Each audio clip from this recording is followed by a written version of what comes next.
제가 영상에서 채소하고 과일 드실 때는 껍질째 드시는 게 좋다는 말씀 여러 번 드렸습니다. 근데 그때마다 이렇게 댓글들 보면 아니 농약은 어쩌라고 껍질까지 먹으라고 하세요, 이런 걱정들 많이 하시더라고요. 그래서 오늘은 농약 걱정 없이 채소 과일을 깨끗하게 씻는 방법 알려드려 볼까 합니다. 농장에서 재배되는 과일과 채소의 경우에 재배하는 그런 과정에서 뿌린 농약 성분들은 대부분 이 줄기, 과일의 표면에 남잖아요. 대부분 비바람에 희석되고 햇빛에 이렇게 분해돼서 실제 잔류량은 매우 낮은 수준입니다. 게다가 요즘은 물에 잘 식히는 그런 수용성 농약을 사용하기 때문에 우리가 세척만 잘 해도 잔류 농약 걱정 없이 채소하고 과일을 드실 수가 있어요.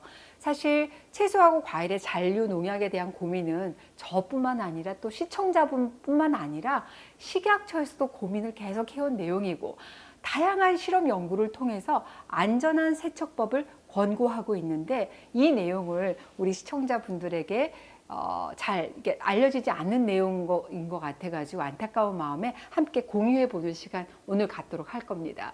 일단 채소하고 과일을 세척할 때의 고민은 크게 세 가지로 나눠볼 수 있을 것 같아요. 첫 번째, 흐르는 물에 씻을까? 바다 넣은 물에 담가서 씻을까? 둘째, 얼마나 오래 씻을까? 셋째, 세제나 식초, 소금, 베이킹소다 뭘로 씻을까? 이렇게 세 가지 정도로 우리가 고민을 할 수 있을 것 같습니다. 맞죠?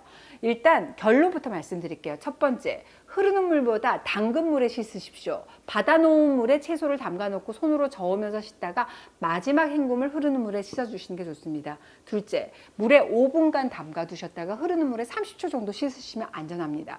셋째, 채소, 과일 전용 세제가 있어요. 요걸 쓰는 게 가장 안전합니다. 이제 왜 이렇게 씻어야 되는지 설명드릴 테니까 급하시면 여기까지만 보시면 됩니다.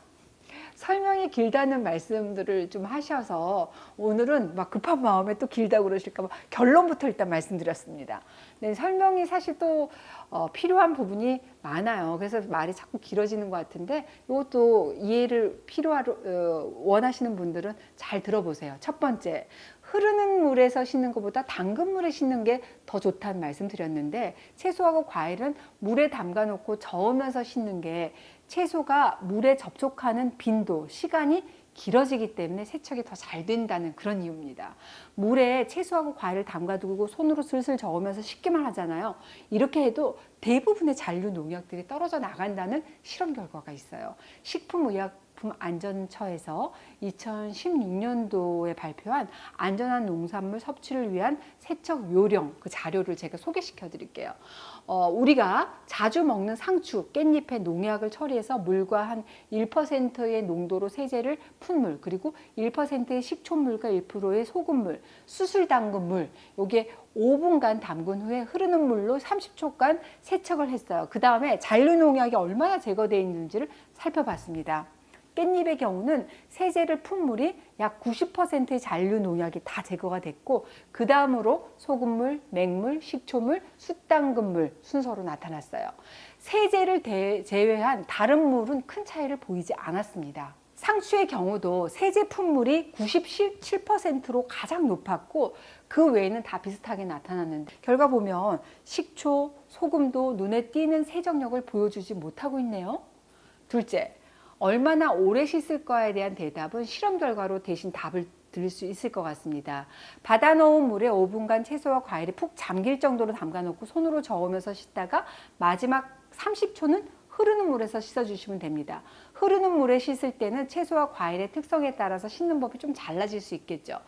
상추라든지 쌈채소 같은 잎채소들은 한 장씩 잡고 앞뒤로 뒤집어주면서 씻어주시는 게 좋습니다. 특히 깻잎처럼 뒤에 솜털이 있는 채소들 있잖아요. 솜털 난 그 부분에 잔류 농약이 남을 수 있으니까 손으로 부드럽게 이렇게 좀 문지르면서 씻으면 더 좋겠죠. 주름이 많은 상추도 꼼꼼히 씻어주세요. 그리고 포도처럼 속까지 깨끗하게 씻어줘야 되는 과일은 밀가루라든지 베이킹소다를 이용하시면 좋습니다. 포도에 밀가루라든지 베이킹소다를 속까지 골고루 뿌리고 물에 한 5분 정도 담가 놓은 다음에 흐르는 물에 씻으시는 건데요. 이 가루 분말이 이물질 같은 걸 흡착해 가서 씻겨 내려가도록 돕기 때문에 세정력이 더 높아질 수 있습니다.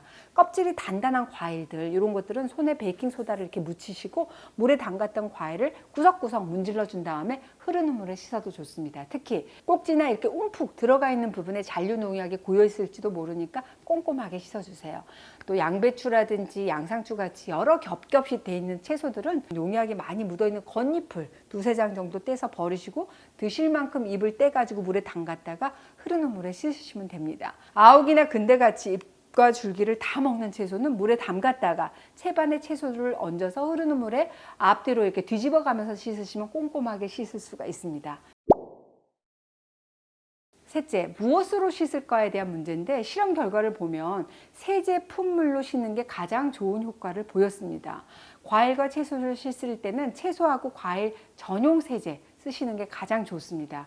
요즘은 이렇게 천연 유래 성분으로 만든 전용 세정제들이 많이 있으니까 그중에서 하나 선택하셔도 좋을 것 같아요. 아니면 이 주방 세제 중에서도 과일과 채소를 세척할 수 있는 세제들을 구입하실 수가 있죠. 주방 세제 용기 뒷면 라벨 보시면 용도라는 란에 야채, 과일 및 식기 조리기구 세정용이다 이렇게 표기가 되어 있다든지 일종으로 표기된 세제를 쓰시면 됩니다. 과일, 야채 겸용 주방 세제를 쓰실 때는 거품이 많이 나기 때문에 흐르는 물에 좀 더 오래 씻어주시는 게 좋습니다. 난 세제 쓰는 게 좀 찜찜해서 식초 쓰겠다 하시는 경우도 많은데 식초가 살균 세정 효과를 보이려면 식초하고 물을 1대1 정도로 섞어야만 가능합니다. 그런데 그렇게 쓰시게 되면 식초로 인해서 영양소가 파괴되는 일도 생길 수가 있습니다. 실험 결과로도 봤듯이 물로도 충분히 잔류 농약을 씻어낼 수 있습니다. 담근물을 한 번 더 추가하시고 꼼꼼히 닦아주시면 잔류 농약을 충분히 닦아내실 수 있으실 거예요. 그리고 가장 중요한 건 씻기 전에 표면에 붙은 흙, 이물질을 잘 털어주시는 겁니다.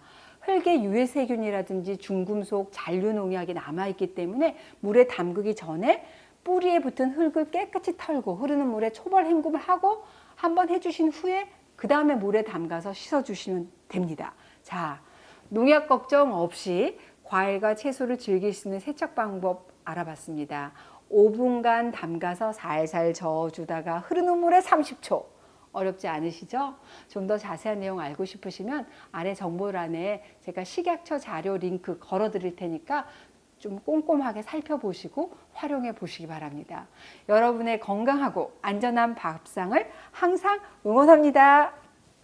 저의 밥상도 응원합니다.